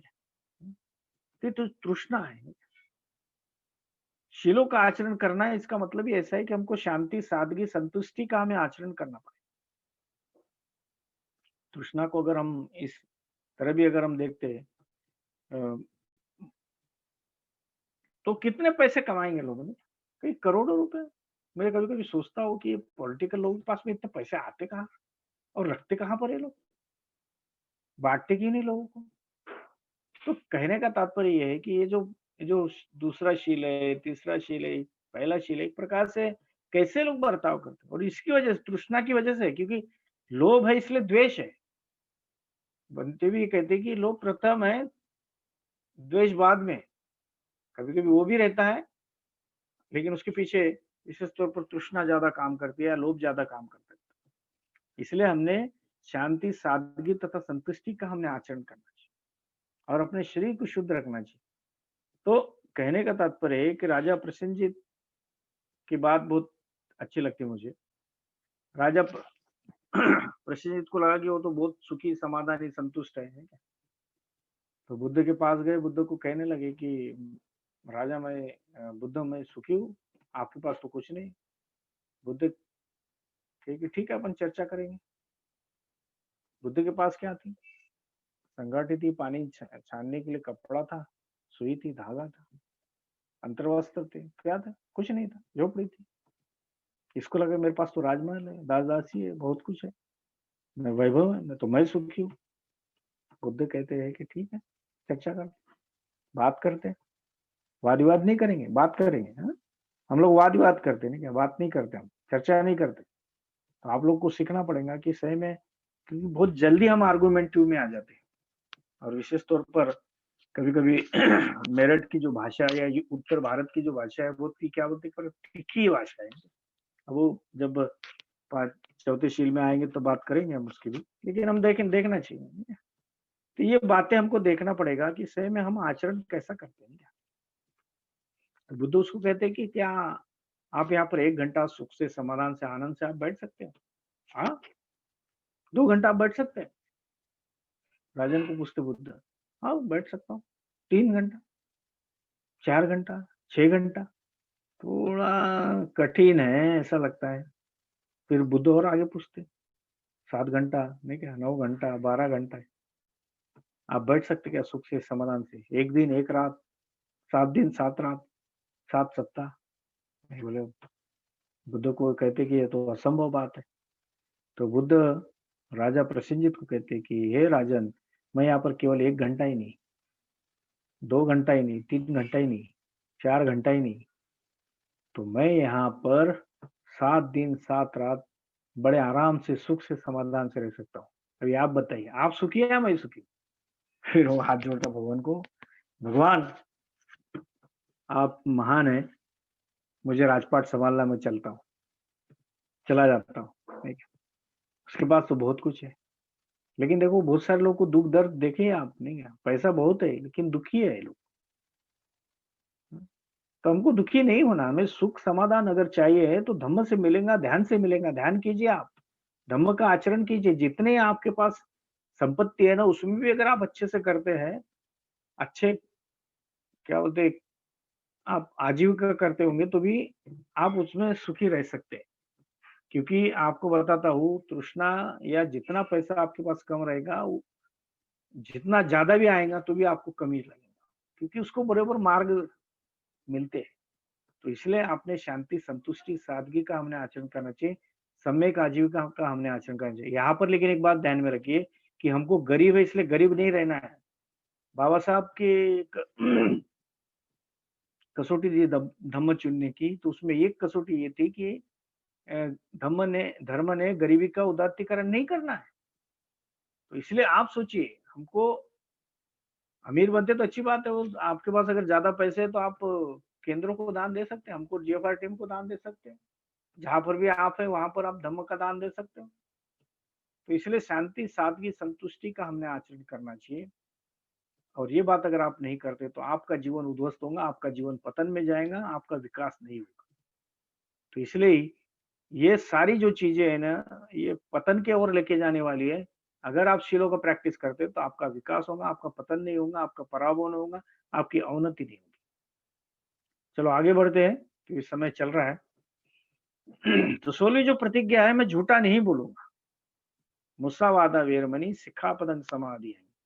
इसका मतलब ही ऐसा है कि मैं झूठा बोलने से विरत रहने की शिक्षा ग्रहण करता हूँ, और इसका सकारात्मक जो शील है, सत्यतापूर्ण संवाद से मैं अपने वाणी को शुद्ध करता हूँ। इसका मतलब ऐसा है कि असत्य नहीं बोलना, असत्य नहीं बोलना है या सत्य बोलना, झूठा ना बोलना, नहीं है, अतिशयोक्तिपूर्ण नहीं बोलना, नहीं क्या। अभी यहाँ पर मान लीजिए कि हमारे इस ऑनलाइन इसमें कितने लोग हैं अभी यहाँ पर 96 लोग हैं। तो हमने कहना चाहिए कि हमारे इस ऑनलाइन इसमें 96 लोग थे, नहीं क्या। हम बताते दे 200-300 लोग, अगर ऐसे बताएंगे तो झूठा है। तो जो भी आप सच्चाई है उस सच्चाई को बोलिए। और हमारे मित्र ने बताया कि हमने थोड़ा सा कुछ लोग को हम सच्चाई बोलना चाहिए, बोलने का प्रयास हमने करना चाहिए। लोग सामने नहीं बोलते, पीछे बोलते हैं, नहीं क्या। तो पीछे नहीं बोलना चाहिए, क्यों बोलना चाहिए? ज्यादा की बातें नहीं करना चाहिए, ठीक है। तेल तीखा नमक नहीं लगाना चाहिए, ठीक है। बड़ा चढ़ा के हमने नहीं बोलना है, अपनी प्रतिष्ठा बढ़ाने के लिए नहीं करना है। लोग क्यों क्यों ये करते हैं क्या? अच्छे दिन आ जाएंगे, कहाँ है अच्छे दिन, नहीं क्या? किधर है? सही में लोग दुखी है नहीं क्या? अनेक कारणों से लोग दुखी है। आज किसान रास्ते पर आ गया नहीं क्या? तो इसका मतलब ही ऐसा है कि आप सत्य कथन नहीं करते नहीं क्या? आपके खातों में 15 लाख रुपए आएंगे, कहाँ है नहीं क्या? तो लोग बहुत बार झूठे बोलते, विशेषतः पॉलिटिकल लोग बहुत झूठा बोलते। बनते भी कहते हैं उनके लिविंग इसमें लिविंग एथिकली एक किताब में बनते कहते हैं कि पॉलिटिकल लोग कभी सत्यता नहीं बोलते, सत्यतापूर्ण नहीं बोलते, झूठे ही बोलते नहीं क्या? कार्यक्रम में आते 100 लोग लिखते 1000 लोग नहीं क्या? तो इसलिए ये झूठा क्यों बोलते? इसका मतलब ऐसा है कि डर है, लोभ है, द्वेष है। इन चीजों की वजह से हम झूठा बोलते हैं। तो हमको भी कभी कभी लोगों को लगता है सारा जग तो झूठा बोलता है तो हम भी बोलना चाहिए, क्या फर्क पड़ता है? हमने ऐसा कौन सा ठेका लेकर रखा है सच्चाई बोलने का? तो हम भी झूठा बोलते हैं, नहीं? ऐसा नहीं है। ध्यान में रखिए कि वो लोग अलग है, हम बुद्धिस्ट हैं। हम आशीलों का आचरण करके सत्यता पर चलेंगे, भला ही मरेंगे, कोई दिक्कत नहीं, लेकिन हमने सत्यता पर चलने का हमने प्रयास करना चाहिए। बाबा साहब यही बात, हमेशा सत्यता पर चले, लड़े नहीं, कभी खून खराबा नहीं किया उन्होंने। क्यों नहीं हुआ? बाबा साहब सच्चाई पे चलते थे, प्रज्ञा पर चलते थे, अच्छी बोलते। बाबा साहब ये भी कहते हैं कि लोग इस वाणी से ही लोगों को हम जोड़ सकते हैं, इस वाणी से हम लोगों को तोड़ सकते हैं। तो हमको जोड़ने की भाषा उपयोग में लाना चाहिए, चाहे किसी भी समाज का हो, किसी का भी धर्म का हो। जो सच्चाई है वो सच्चाई हमने कथन करनी चाहिए। सच्चाई ये कड़वी भी होती है, नहीं क्या? अच्छा नहीं लगता लोगों को। एक वक्त का वाकया है कभी कभी लोग बोलते हैं ना, क्या बोलते हैं, झूठा बोलना चाहिए, ऐसा चलना चाहिए, वैसा चलना चाहिए। तो एमडी पंचभाई थे जो जॉइंट सेक्रेटरी थे बाबा साहब के धर्मांतर को, तो बड़े अच्छे व्यक्ति थे, जिसको हमारी हिंदी की भाषा में कर्मठ बोलते, कर्मठ बौद्ध, ठीक है। बाबा साहब के साथ रहे हुए हैं और अच्छे व्यक्ति थे, प्रामाणिक थे। तो उनको ऐसे एक व्यक्ति आया और वो व्यक्ति कहने लगा कि क्या उनको पिताजी बोलते तो क्या पिताजी से क्या, सभी तो लोग झूठा बोलते, तो हमने झूठा बोले क्या फर्क पड़ा? चल बोले उठ बोले वहां से, 1 महीने के बाद आ तू, मैं तेरे को सिखाता हूँ कि सच्चाई कैसी बोलना चाहिए। तो बोले आए नहीं बोले। तो कहने का तात्पर्य कि हम अपनी बातें ये करते हैं कि चलता है ना, होता है नहीं क्या? तो असत्य जो वाणी है, कठोर जो वाणी है, नहीं क्या? और सब सच्चाई बोलने चाहिए। अभी अब मैं बहुत बार आता, अभी लगभग 2000 से अभी 20 साल हो रहे, मैं बहुत बार आते जाते रहता हूँ। अभी कोरोना की वजह से ही शायद अभी छूट गया कुछ समय, नहीं तो अभी तक 2 चक्कर हो जाते थे मेरे। तो हम लोग, मैं था अमुक सिद्धि और हमारे साथ विवेक दम्म थे। हम लोग पुरानी दिल्ली से, हम मोदी नगर से आए, पुरानी दिल्ली आए, पुरानी दिल्ली से लोकल लिए हम लोग नई दिल्ली तक जा रहे थे। तो मैंने एक सज्जन से पूछा कि भाई साहब बताइए, ट्रेन जो है वो कौन से प्लेटफॉर्म पे रुके? अरे जहाँ उसकी मर जाएंगे वहां रुकेंगे। अरे भैया तेरे को नहीं पता है तो मत बता, नहीं? लेकिन लोग कैसे बोलते हैं, नहीं? तो कहने का तात्पर्य कि लोग ऐसे मिलेंगे आपको, नहीं? ऐसे बोलते हैं, तो वो बोलते इसलिए हम भी बोलना चाहिए। ऐसी ऐसी कोई जरूरी है क्या? अरे भैया आपको नहीं पता है तो बताइए कि भैया नहीं भाई साहब मुझे नहीं पता है, जहाँ उसकी मर जाएंगे वहां रुकेंगे। अरे तो कहने का तात्पर्य कि हम ठीक से नहीं बोलते, तो हमने ठीक से बोलने का प्रयास करना चाहिए। जो उचित है, जो संयुक्तिक है वही बोलना चाहिए, और अनावश्यक चीजें हमने नहीं फैलानी चाहिए। हम अफवाह फैलाते नहीं, बहुत अफवाह फैलाते हैं, ये ऐसा हो गया, वैसा हो गया, नहीं क्या? इन्होंने पैसे खाया, उन्होंने पैसे खाया, इसका ऐसा हो गया, उन्होंने वैसा किया, नहीं क्या? तो अफवाह फैलाना, अनुमान लगाना, ऐसा हो गया होगा, नहीं क्या? वैसा हो गया होगा, अनुमान लगाते हैं। तो एक प्रकार से ये भी असत्य जो वाणी है, कठोर वाणी है, चुगली चाड़ी, अफवाह फैलाते, अनुमान लगाते, तो ये हमने नहीं करना। जो घटा है वो नहीं बोलते, और जिससे बोलना चाहिए उससे नहीं बोलते, हम तीसरे से बोलते, नहीं क्या? तो वो भाषा का कोई उपयोग नहीं है, नहीं क्या? और इसलिए बौद्धों की जो भाषा है वो कैसा है, वो सत्य है, वो मैत्रीपूर्ण है, वो सुसंवादित है, वो एकता लाने वाली भाषा है। तो मेरे ख्याल से इस भाषाओं का आप उपयोग कीजिए। आप नकारात्मक चीजों को छोड़ दीजिए, सकारात्मक चीजों का आचरण कीजिए, तो आपका पतन नहीं होगा।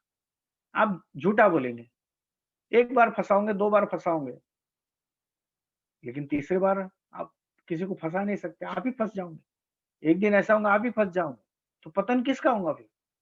पराभव किसका होगा? अवनति किसकी होगी? मेरी या आपकी? तो इसलिए हमने इन चीजों को ध्यान में रखना चाहिए कि जो भी सच्चाई है, वो सच्चाई हमने अच्छे से करना चाहिए। और हम ध्यान में रखना चाहिए कि हमने लंबी बातें करनी चाहिए, लंबी रेस के घोड़े होना चाहिए। कभी-कभी लोग झूठा बोल के लोगों को बहला-फुसला के उनका बहुत सारी क्या बोलते हैं अच्छी चीजें कहते हैं, लेकिन उसमें कुछ नहीं रहता, गुब्बारा रहता।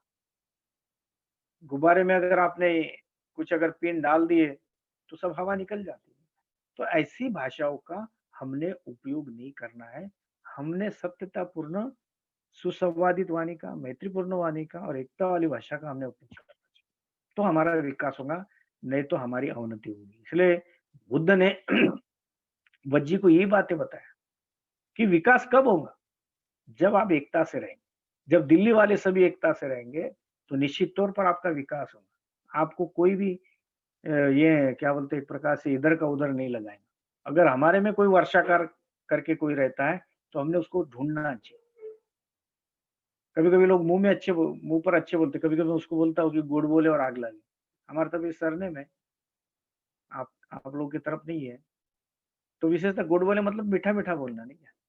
और जो आग लावे इसका मतलब ऐसा है कि आग लगाता। जब आप आगे चले जाते तो वो पीछे से आग लगाता, अरे क्या पता है, मालूम है, ये ऐसी है, रत्न सिद्धि वैसी है, वो ऐसे है, ये वैसे है, नहीं क्या? मुँह पर तो अच्छे बोलेंगे, ब्रह्मचारी जी मैत्रीपूर्ण जय भी, अब आ जाएंगे क्या ब्रह्मचारी। तो इस तरह की जो भाषा जो हम उपयोग में लाते हैं, ये जो जनरलाइज जो हम करते हैं, तो हमने इन चीजों का हमने ध्यान में रखना चाहिए कि ऐसे वाणी का हमने उपयोग नहीं करना है। आखिरी का जो शील है, मैं शराब नहीं पीऊंगा, नहीं क्या? सुरा मेरे मज्ज पमाद ठाना, वेर बनी सिखा पदन समाधि। तो इसका मतलब ही ऐसा है कि स्मृति सुस्पष्ट और प्रदीप्त रखकर मैं अपने मन को शुद्ध करता। तो हम लोग काया से आए, फिर वाणी में आए, अभी मन में आ रहे। तो मन का जो शील है, मैं शराब नहीं पीऊंगा, हम भूल ही जाते हैं, क्या? नहीं, ये शब्द भूल ही जाते। बहुत सारे बाबा साहब के अनुयायी भी देखा हूं मैंने। हमारे समाज में, बौद्ध समाज में बोलो या जिसमें हम रहते हैं, लोग भूल जाते। उनको बहुत अच्छा लगता है, नहीं क्या? नशीली चीजें सेवन करना बड़ा अच्छा लगता है उनको। बड़ा क्या बोलते हैं, एक प्रकार से मान सम्मान की बात बोलते हैं। तो बाबा साहब जब भंडारा में थे, तो एक बार वो जा रहे थे, विशेष तौर पर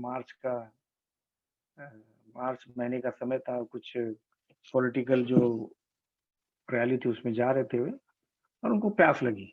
अब आपको मालूम, बाबा साहब हमेशा पढ़ते रहते। एक बार बोधि सागर जी भी एक एग्जाम्पल बता रहे थे, जब वो देहरादून में गए तो उनका क्या बोलते, जो ट्रेन में कैबिन में बहुत बड़ा उनके रैकी रहता था, बोले बता रहे थे। नहीं तो बाबा साहब हमेशा पढ़ते रहते थे। तो उनके असिस्टेंट को उन्होंने कहा कि आप मेरे लिए पानी लाइए। एक हाथ में किताब थी, पढ़ ही रहे थे। उन्होंने पानी लाया, तो जब उन्होंने देखा कि पीने जा रहे थे, तो उनको थोड़ा सा अलग लगा। ये बोले क्या क्या लाया आपने? तो बोले नीरा है, नीरा। आप लोग की तरफ होता है कि नहीं मालूम, ताड़ के उस झाड़ में नीरा होता है। तो बोले नीरा पी लीजिए, आपका शरीर शांत होगा और पेट भी मन भी शांत होगा, धूप का समय भी है और पेट भी साफ हो जाएगा। तो बाबा साहब उसकी तरफ देखते ऐसी, फिर दूसरी बार बोलता, बाबा साहब थोड़ी चिढ़ते। फिर तीसरी बार बोलता, बाबा साहब चिढ़ते। बाबा साहब उसको कहते कि आज मैं नीरा पीऊंगा, कल मेरे लोग दारू पियेंगे, वो कहेंगे बाबा साहब ने नीरा पिया, हमने दारू पी, तो क्या फर्क पड़ेगा। ये बाबा साहब का संदेश है हमारे लिए। और मैं देखता हूँ विशेषता इधर महाराष्ट्र में देखता हूँ, आपकी तरफ पता नहीं मुझे, यूपी में उतना जय भीम बोलते नहीं क्या, दारू पीते हैं और जय भीम करते नहीं क्या। तो इस तरह की जो अगर आप भाषा का अगर उपयोग करते हैं, इस तरह से हम आचरण करें तो कौन हमारी तरफ देखे, हमारा पतन होगा। दारू से कितना हमारा समाज का पतन हो रहा है। बाबा साहब वही बात कहते हैं कि कार्यकारी मंडल में थे, लेकिन मैंने कभी उसको हाथ नहीं लगाया। लेकिन आज बहुत सारे समाज का जो पैसा है, गरीब तबके का जो पैसा है, वो दारू में जाता है। कितना नाश होता है उनका नहीं। अब हमारे तरफ भी जिस बस्ती में हम लोग रहते हैं, गरीब झोपड़पट्टी से लोग आते हैं और उनके माँ बाप कहते हैं आप कुछ भी कीजिए, हमारे लिए पैसा ले जाओ, और उधर वो नशा पान करते रहते, जुआ खेलते बैठेंगे, नशा पान करते रहेंगे। तो इसलिए नशा में बहुत सारी शक्ति जाती है। लेकिन यही जो नशे वाले जो लोग हैं, ये जब नशा रहती है तो बड़ी शक्ति रहती है, बड़ा पावर रहता है, लेकिन जब नशा उतरती है तो फिर गर्दन नीचे करके जाते हैं। जैसा कि समझो कि बहुत ही सज्जन व्यक्ति है नहीं क्या। इसलिए ध्यान में रखिए कि दारू से जागृति का नाश होता है। अगर समाज की मैं बात करूं तो समाज का बहुत सारा जो पैसा है, एनर्जी है, इस दारू की वजह से बहुत पूरा समाज एक प्रकार से बिखर गया है, घर बिखर गया है।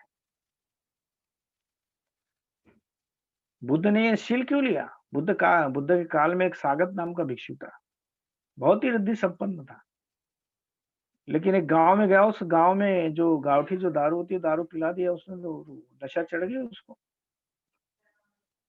लेकिन जब भी होश में रहता था पहले, तो जिधर बुद्ध रहे उधर पाव करके कभी सोया नहीं आदमी, बड़ा रिस्पेक्ट के साथ में। लेकिन जब बुद्ध को पता चला कि सागत नाम का जो भिक्षु है वो वहां गए, लेकिन वो बुद्ध की तरफ पैर पसार कर सो रहा था, कुछ समझ में नहीं आया क्या। तो नशा भ्रष्ट होती है, स्मृति भ्रष्ट होती है। तो इसलिए ही बुद्ध ने ऐसा कहते हैं कि ये जो इंसिडेंट घटा है, इसके बाद 5वां शील लगाया है, 5वां शील लाए। नहीं तो आप सिगालवाद सूत्र में पहले देखेंगे 4 ही शील है, ऐसा कहते कुछ लोग। लेकिन ये बात आप हमेशा ध्यान में रखिए कि अगर हम नशा पान करते हैं तो निश्चित तौर पर उस व्यक्ति का नाश होता है, पतन होता है। सिगालवाद सूत्र में कहते हैं कि संपत्ति का नाश होता है। आप देखिए बहुत सारे लोग को, मेरे घर के सामने एक व्यक्ति था, तो घर की चीजें बेचता था नहीं क्या, बीवी उसको छोड़ के चली गई, कुछ नहीं बचता था, तो जो घर में रहता था वही उठा के बेचता था, गिरवे रखता था, उधार पैसे लेते। संपत्ति का नाश होता है। आप देखिए सर्विस में बहुत जगह जिनको अगर जुए का या तो फिर नशा पानी का अगर उनको शौक है, तो उनकी बीवी आ जाती थी पेमेंट लेने के लिए, ठीक है। बहुत बार वो शाहूकार लोग वहां पर खड़े हो जाते थे कि जब भी उनके हाथ में पैसा मिला तो उनसे छीन लेते। तो आपका संपत्ति का नाश होता है, झगड़े बढ़ते। देखो आप दारू पी के कितने लोग झगड़े करते, झोपड़पट्टी में देखो या जहां पर भी अगर आप देखेंगे। आप अगर नशा पान करते तो लीवर खराब होता है, रोग होते हैं। आप शील भ्रष्ट होते हैं, शील का आप भंग करते हैं, अश्लील बर्ताव करते हैं, आप बुद्धि का नाश होता, भ्रमिष्ट होते, ठीक है। तो ये अगर नशा पान करते तो ये चीजें होती उस व्यक्ति के साथ में। लेकिन इस सिगालवाद में सूत्र में देखे हम कि संपत्ति के एक प्रकार से देखा है तो ये नाश होता है ना क्या। लेकिन हमारे एक मित्र थे, उन्होंने दारू के फायदे भी होते हैं, और मैं तो सोचने में पड़ गया, ये क्या बता रहे। तो पहली बात बोले, उसे घर में पहला फायदा है दारू पीने का कि उसके घर में चोरी नहीं होती, क्योंकि कुछ रहता ही नहीं तो कौन चोरेगा, ये पहला फायदा है। दूसरा है उसके ऊपर कुत्ते भोगते नहीं, क्योंकि यही भोगते आते रहे, इसको गाली देगा, उसको गाली देगा, इसको भला करेगा, उसको बुरा करेगा। तो इस तरह से वो कुत्तों को लगता रहे तो अपनी बिरादरी का आदमी। और तीसरा फायदा जो है बूढ़ा नहीं होता, क्योंकि जल्दी मरता। तो ये दारू के 3 फायदे। तो सोचिए भाइयों बहनों कि सही में इन लोगों को ऐसा अगर ये करते होंगे तो इनका पतन होगा क्या, या इनका विकास होगा। तो इसलिए पराभव सूत्र जब हम बात करते हैं तो सही में हमने देखना चाहिए कि पतन कैसे होगा। हम पुराने धर्म को अगर पकड़ के रखेंगे तो हमारा पतन होगा, हम शीलों को पकड़ के रखेंगे तो हमारा विकास होगा, हमारा पतन नहीं होगा। तो इसलिए भाई और बहनों, मैं आपसे विनती करता हूँ कि आप जहां पर भी हो शीलों का आचरण कीजिए, तो निश्चित तौर पर मेरा ये क्या बोलते प्रकाश से गारंटी है, बुद्ध की गारंटी है कि धम्म का अगर आप अच्छे से आचरण करें तो आपका विकास होगा, आपका पतन नहीं होगा। सो मुझे लगता है कि इतना पर्याप्त है आज के लिए। तो आप लोगों ने जो सुना, जो सब लोग जुड़े हैं, इसलिए मैं आप लोग को बहुत बहुत धन्यवाद देता हूँ। दिल्ली के जो हमारे धर्मचारी भाई हैं, बहनें हैं, मित्र परिवार के सभी सदस्य हैं, जो हमारे सहायकगण यहाँ पर जुड़े हैं, तो मैं सबको यही शुभेच्छा देता हूँ कि आपका कभी पतन ना हो, अगर आप शिलों पर रहेंगे, अगर धम्म का आचरण करेंगे तो। सो धन्यवाद। नमो बुद्धाय। जय भीम। साथ साथ साथ बहुत सुंदर आज का प्रवचन। धम्म प्रेमी की उन्नति होती है और धम्म द्वेषी का विनाश होता है, पांचशील के माध्यम से और कई दृष्टांतों के माध्यम से। आपने बहुत अच्छी तरीके से समझाया है। और पांचवा शील है, बहुत अच्छी तरीके से खोला है। और शराबी के लाभ क्या है वो भी आपने बताए हैं, बहुत अच्छा लगा। तो आपका बहुत बहुत पुण्यानुमोदन, इतना खोल के बताया है, बहुत अच्छा थैंक लगा। यू। और बार बार आपको मैं आपका पुण्यानुमोदन करता हूँ, साधुवाद करता हूँ। जय भीम, नमो बुद्धाय। और अब मैं धम्मचारी श्रवण चित्त जी से निवेदन करता हूँ, मुझे लगता ढूंढने पड़ेंगे किधर है वो। और जैसा कि आपने दान के ऊपर बहुत अच्छी बात बताई है, अभी हमारे दो मित्रों ने शिविर शुरू होने से पहले ही हमें दिल्ली केंद्र को दान दिया है। रुक गया था तो धर्मचारी बिमल सिद्धि जी और हमारे दोस्त मित्र सखा गीतम सिंह जी, इनका भी मैं बहुत बहुत पुण्यानुमोदन करता हूँ। सही में ऐसे मित्रों की वजह से ये इतने लंबे समय से ये कार्यक्रम चल रहा है। और अब मैं निवेदन करता हूँ धम्मचारी श्रवण चित्त जी, ये अभी तो आए थे, फिर से खो गए कहीं।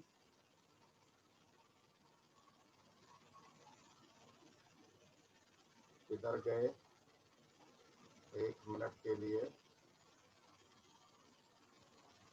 क्या हो गया? धम्मचारी श्रवण चित्त किधर गए? प्रज्ञा रश्मि जी देखिए, मुझे ढूंढे नहीं मिल रहे, अभी तो थे ये। अरे हाँ, ये थे। खोलिए अपना माइक धम्मचारी श्रवण चित्त जी, आप सभी का आभार प्रकट कर सकते हैं।